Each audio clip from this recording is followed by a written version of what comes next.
للخير البرايا إكرامه كدناني شكر خير البرايا إكرامه كدناني أنك آلة كبار سبك كبار كدا أنت بالايا كسالي جايا على كيراكا يا سانا هيرا سوروكي يا ما شكر خير البرايا إكرامه كدناني.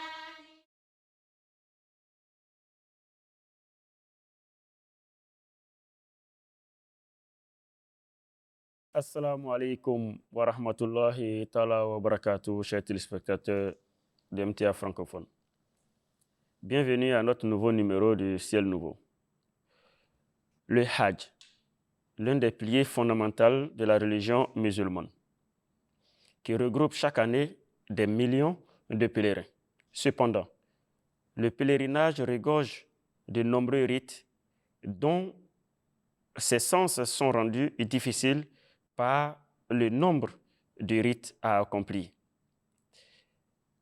Pour ce faire, avec nos invités de la Côte d'Ivoire, notamment le missionnaire Zalé Mohamed de la Côte d'Ivoire, ainsi que le missionnaire Abdou Salam Touré également de la Côte d'Ivoire, nous allons débattre en long et en large sur la philosophie de ces différents rites afin d'éclairer la lanterne de nos téléspectateurs. Cher missionnaire Saïd, assalamu alaikum wa rahmatullahi wa barakatuh. Wa alaykum salam wa rahmatullahi wa barakatuh. Comme je le disais tantôt, le pèlerinage est l'un des piliers phares de notre religion. Cependant, il est très important que chacun d'entre nous puisse avoir une notion claire, une compréhension claire des différents rites que nous faisons lors de ce pèlerinage. Donc, avec vous aujourd'hui, nous allons essayer, un tant soit peu, de décortiquer un peu les enseignements qui sont cachés derrière tous ces rites-là. Donc, pour y arriver, nous allons commencer par notre missionnaire Zalé Mohamed, c'est normal le nom, voilà, Zalé Mohamed, voilà, qui va nous dire un peu pourquoi est-ce que les musulmans accomplissent le pèlerinage à la Mecque et quels sont les mérites. Comme vous l'avez si bien dit, le pèlerinage fait partie des piliers de l'islam. Effectivement, le pèlerinage à la Mecque, c'est pour la démonstration de l'amour. Et que le pèlerinage à la Mecque, c'est un point d'unité pour les musulmans. Quelle qu'en soit votre appartenance à votre secte, la Kaaba ou bien le pèlerinage à la Mecque est un point d'unité. Et pourquoi à la Mecque? Pourquoi aller à la Mecque? Vous savez, l'amour est une force puissante qui est souvent, qui peut être le motif d'une vie, qui peut amener l'homme à prendre un comportement vraiment positif. Et quand vous aimez quelque chose, vous faites tout ce qui est dans votre moyen pour être autour de cette personne-là. Vous ne pouvez pas prétendre aimer quelque chose et en même temps aller à son encontre, ne pas vouloir être auprès de cette personne-là. Donc, comme Dieu nous a enseigné dans le Saint-Coran, la Kaaba est la première maison sur terre qui a été bâtie pour l'adoration de Dieu unique, bien sûr. Donc, si vous aimez Dieu, Dieu a fait ça de sa maison pour la première, pour réunir tout ce qui est ses adorateurs. Donc, vous ne pouvez pas prétendre aimer Dieu et ne pas faire. Donc, je viens pour dire que dans le Hajj, il existe plusieurs rites. Oui. Il y a c'est composé de plusieurs étapes, plusieurs déplacements et Inch'Allah, qu'on aura le temps de voir. Mais pour le moment, la question qui m'est posée ici, c'est pourquoi. Donc, je disais que l'amour est une force puissante qui est la plus grande motivation dans la vie d'une personne, ou bien la raison même de son existence. Et en plus de cela, l'amour peut peut changer le cours de la vie d'une personne qui, quand vous aimez quelqu'un, comme je l'ai dit auparavant, vous essayez d'être autour de cette personne-là. Être présent même à chaque fois. Être présent même et accomplir sa volonté. Donc, voilà l'une des raisons, la philosophie du Hajj. Inch'Allah, on aura l'occasion d'en revenir. D'accord. Merci beaucoup, missionnaire Saïb. Mais quant à missionnaire Abdou Salam, je vais demander de façon simple de nous dire ce que c'est que le Hajj, en quelques mots. Bismillahirrahmanirrahim. Nous rendons grâce à Allah qui nous permet une fois de plus d'être présents sur ce plateau afin de pouvoir parler sur ce 5e pilier ou fondement de l'islam qui est un acte d'adoration assez important et capital pour le musulman, pour le croyant. Face à la question qui m'a été posée, qui est de savoir qu'est-ce que c'est que le Hajj. Tout d'abord, en termes très simples, Hajj en arabe signifie, entre autres, il s'est rendu, voilà, ou s'est consacré à un objet de respect ou de révérence, se consacrer à quelque chose, se donner à quelque chose, par respect ou par révérence.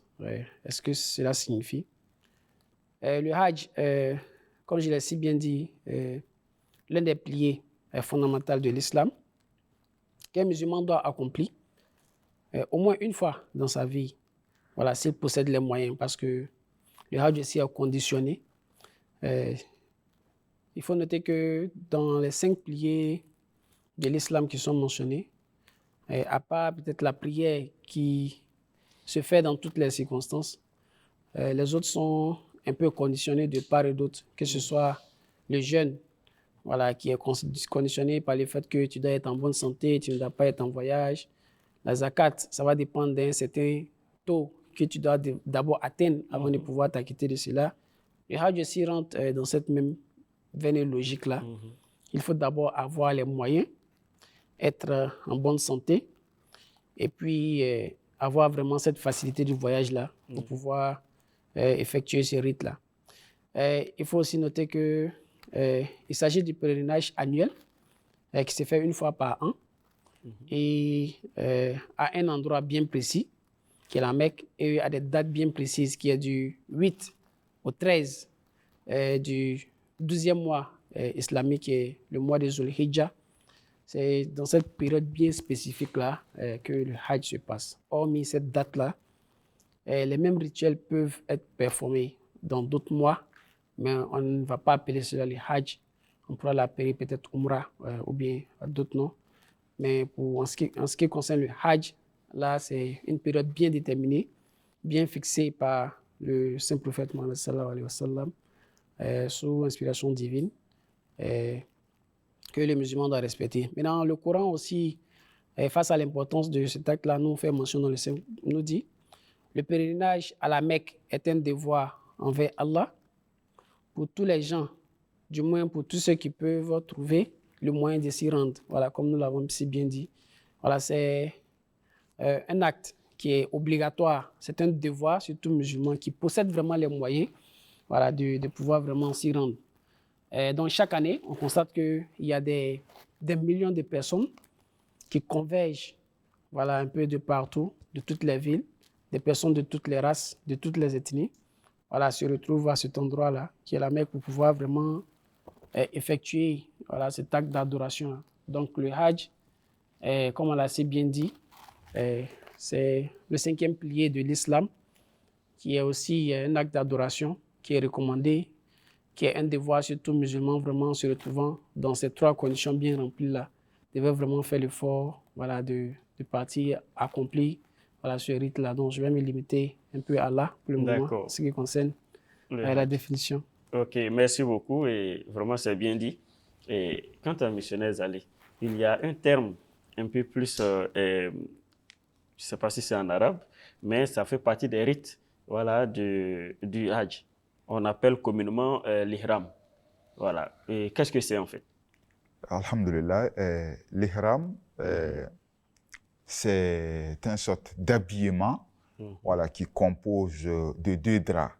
Un drap qui couvre la partie supérieure du corps et l'autre drap couvre la partie inférieure du corps.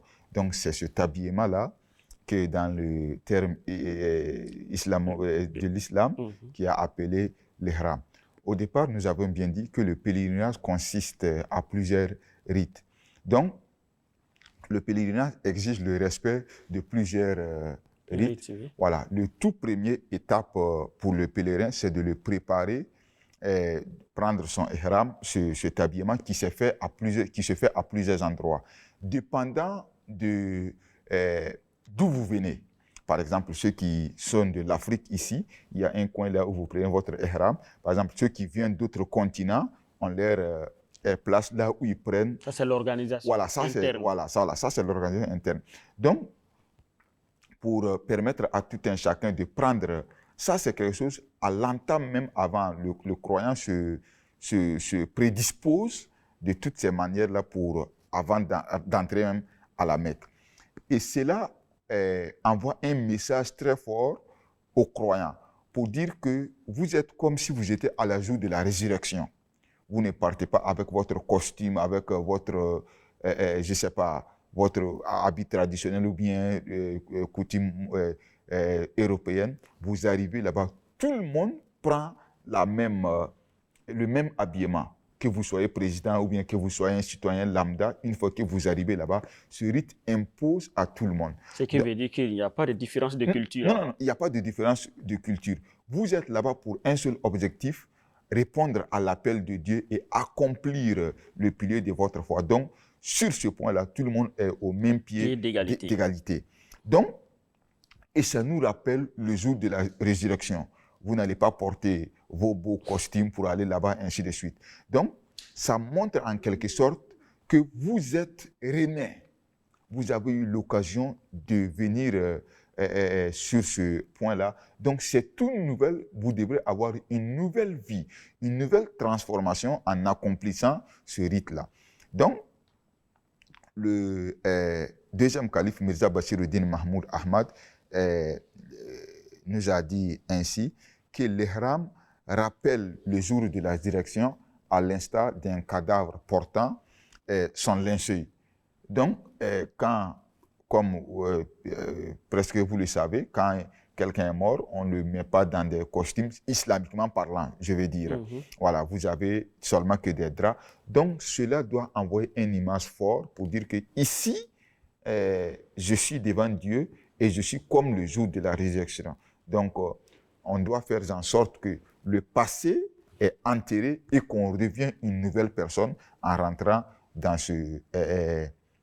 pour prendre à l'entame de ça. C'est comme si l'état d'ihram vous montre le jour de Kiyama. Effectivement. Comment est-ce que vous allez vous retrouver en face de votre Créateur? Effectivement. Donc, ça vous prépare de poser des actes qui vont vous mettre dans une position favorable vis-à-vis de votre bien-aimé. Parce que vous partez à son encontre. Vous ne pouvez pas prétendre aimer quelqu'un et en même temps faire le contraire de ce qu'il vous demande.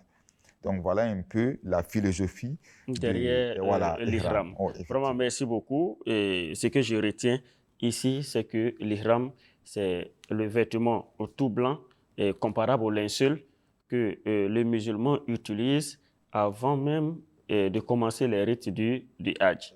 Voilà, vous avez dit que c'est un morceau de pain blanc, voilà, et qui couvre la partie supérieure du corps et un autre qui couvre la partie inférieure du corps. Vraiment. En plus de cela, il n'y a pas de chapeau ou bien de couronne que vous portez sur la tête. Donc, c'est seulement ces deux tissus-là, ces deux draps que vous enveloppez sur le corps. D'accord. Merci beaucoup à vous. Et missionnaire Abdussalam Touré, que fait le musulman, voilà, pour ne pas dire le pèlerin, en rentrant à la Mecque?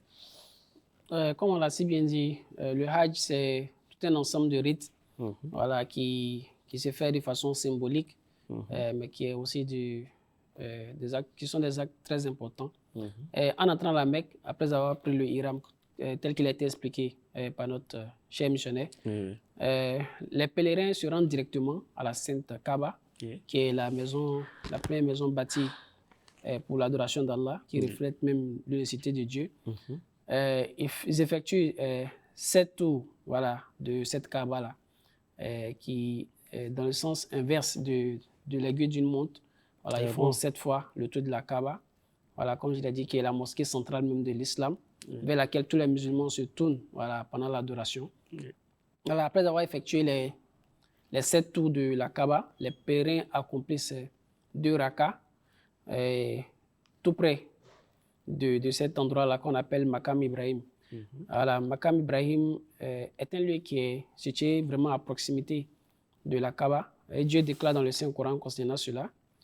Et souvenez-vous, quand nous avons fait de la maison un lieu de rassemblement pour l'humanité et un endroit de sécurité, à l'heure de la prière, adoptez un peu le niveau d'Abraham dans son acte d'adoration. Voilà, donc on dit qu'il s'agit de l'endroit où Abraham, alayhi salatu wassalam, s'est tenu pour implorer, voilà, et remercier Dieu après avoir achevé la construction de la Kaaba. Et comme le Coran nous instruit vraiment d'adopter un peu le niveau, comment on appelle, d'Abraham dans son acte d'adoration. Donc c'est une sorte d'imitation. De copier le modèle. Voilà, de copier le modèle. Donc après avoir effectué les 7 tours de la Kaaba, voilà, les pèlerins aussi se mettent à proximité et font vraiment 2 rakats de reconnaissance, voilà, et de vraiment remercier Allah subhanahu wa ta'ala pour de les avoir vraiment permis, voilà, d'effectuer, voilà, ce hajj-là. Voilà, ensuite, après cela, les pèlerins se rendent à Safa, voilà, qui est une colline située à une courte distance de la Kaaba.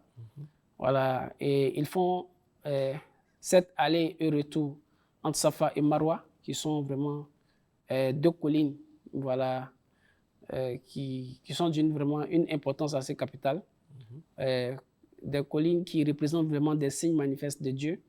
Parce que quand on regarde un peu l'histoire, on voit que c'est là-bas que Hazrat Ibrahim alayhi salatu wassalam avait laissé son fils Ismaël et sa femme Agar sous l'ordre divine, voilà, parce que c'était vraiment une obéissance à Allah subhanahu wa ta'ala.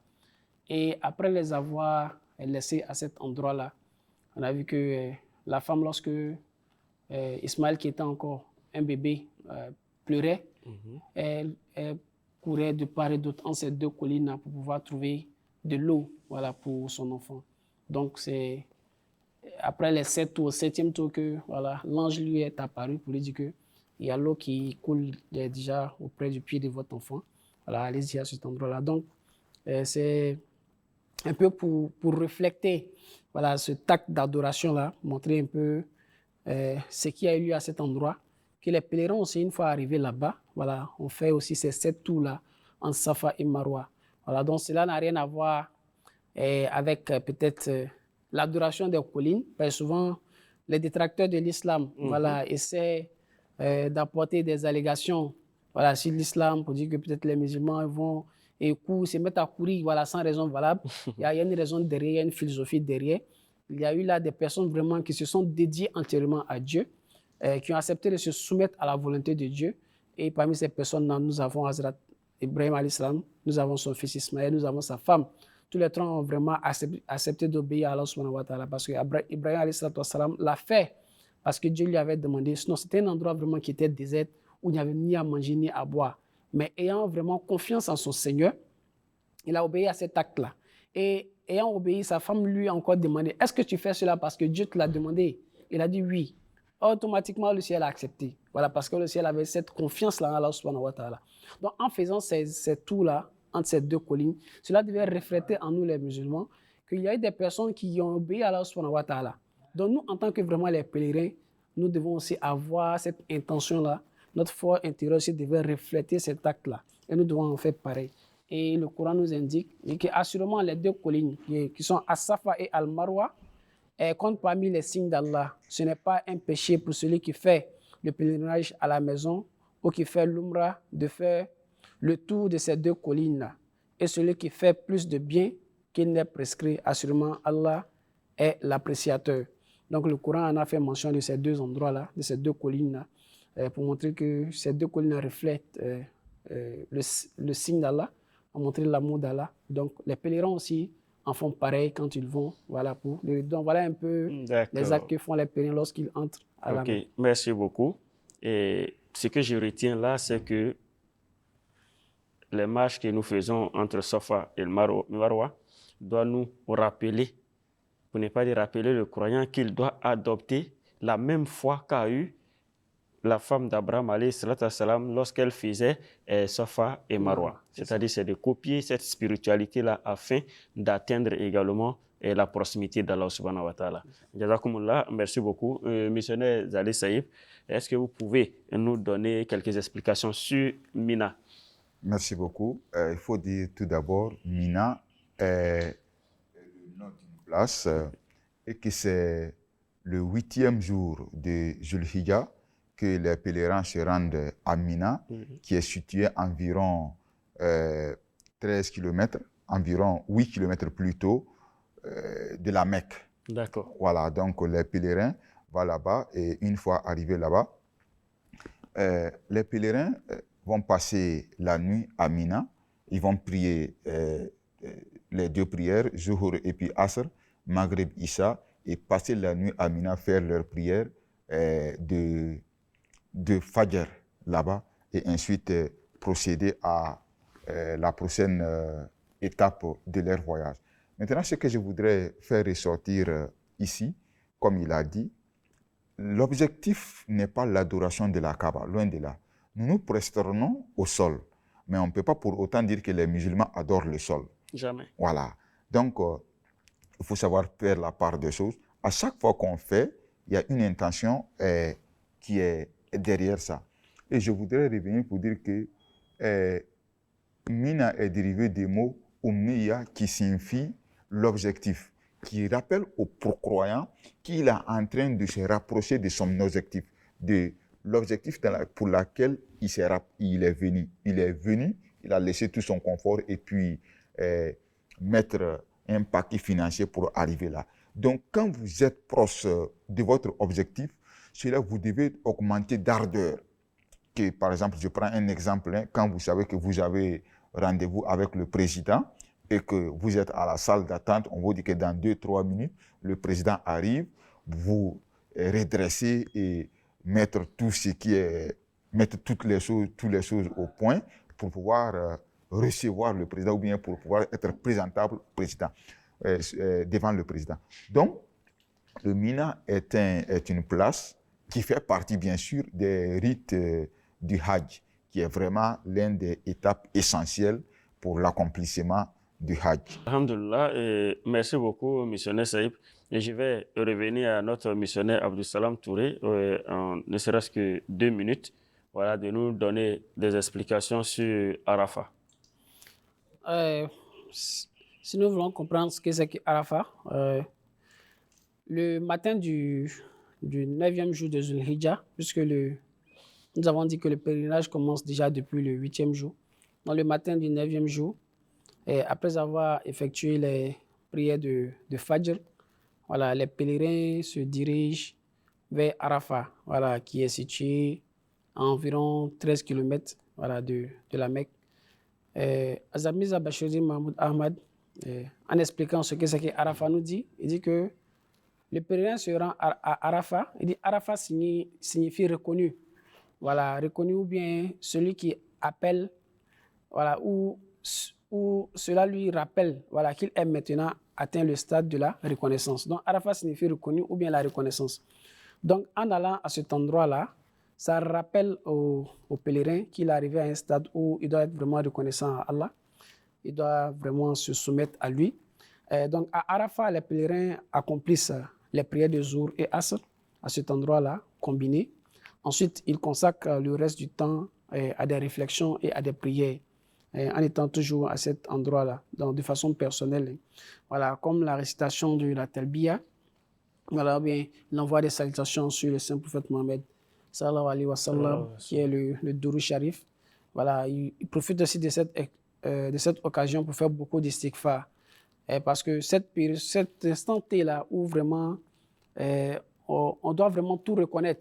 Voilà, d'abord nos faiblesses. Il faut reconnaître que nous sommes des êtres humains. Par moments, il y a eu des moments de faiblesse. Donc, il faut profiter de ces instants de méditation là pour vraiment demander pardon à Dieu pour les erreurs que nous avons commis. C'est un instant où on doit faire notre introspection, voir vraiment ce qui a marché, ce qui n'a pas marché.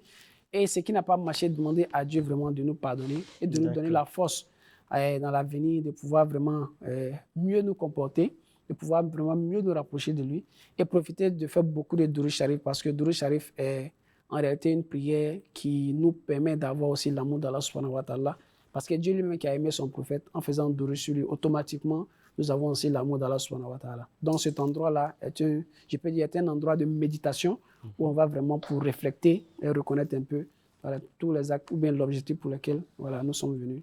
D'accord. Merci beaucoup, missionnaire Saïb. Ne serait-ce que 30 secondes, missionnaire Saïb va nous parler de Mousdalifa, je pense. Merci beaucoup. Mousdalifa, c'est le nom d'une place qui est effectuée, bien sûr... en 30 secondes. OK. Le 9, après le coucher du soleil, quand ils vont quitter Arafat, après le coucher du soleil, les pèlerins arrivent à Mousdalifa, qui est situé à environ 13 km. Le deuxième calife Mirza Bashiruddin Mahmoud Ahmad dit que Mousdalifa signifie la proximité. C'est-à-dire que vous avez la proximité d'Allah, ou bien vous êtes à proximité de votre objectif, l'objectif pour lequel vous êtes venu. Donc, c'est un voyage et que le Maghrib Isha s'est fait sur Mousdalifa et que le lendemain matin, les pèlerins font leur prière de Fajr là-bas. D'accord, merci beaucoup et merci à vous. Et nous tirons vers la fin de notre émission sur le Hajj, une émission qui clarifie et qui donne le sens réel des rites sur le pèlerinage. Donc nous, en résumé, nous demandons à chacun d'entre nos téléspectateurs de s'approprier des enseignements profonds autour de ces différents rites afin d'accroître leur mérite en ce qui concerne le pèlerinage, car c'est un acte d'adoration, un acte qui vise à nous rapprocher de notre Créateur. Chers téléspectateurs, merci de nous avoir suivis. Assalamu alaikum wa rahmatullahi wa barakatuh.